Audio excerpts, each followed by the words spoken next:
اس لیے اللہ کے نبی کا ارشاد ہے، یا دنیا، اللہ تعالیٰ دنیا سے کیا کہتے ہیں؟ اخدمی من خدمنی، جو میری بندگی میں لگ جائے، میری عبادت میں لگ جائے، تو اس کی غلام بن جا، اس کے پیچھے پیچھے دوڑ۔ واستخدمی من خدمکی، اور جو تیرے پیچھے دوڑ لے اس کو اپنا غلام بنا لا۔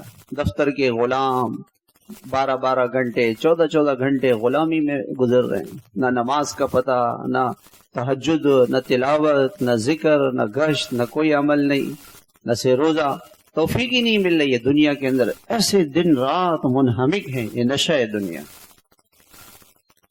یہ حدیث میں آتا ہے، یا ابن آدم تفرغ لعبادتی، اے آدم کے بیٹے اپنے آپ کو میری عبادت کے لیے فارغ کر لے، فارغ کر اپنے آپ کو۔ دنیا تجھے اللہ کی عبادت کے لیے دنیا وقت نہیں دے گی، اپنے آپ کو فارغ کر، دنیا کو پیچھے کر، عبادت کے لیے اپنے آپ کو فارغ کر۔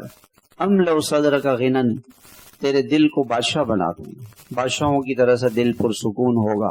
واسد فقرک، اور فقر نہیں آنے دوں گا۔ وإلا تفعل، اگر دنیا کے پیچھے لگے گا، میری عبادت کو چھوڑ دے گا، ملأت یدک شغلا، مشغولیت کا عذاب، مصروف، میں بہت بزی ہوں، بزی لائف گزر رہی ہے، بہت بزی لائف ہے، میں بزی لائف تمہیں دے دوں گا۔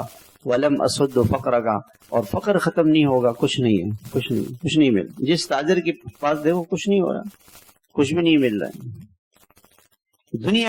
دنیا میں منہمک ہے۔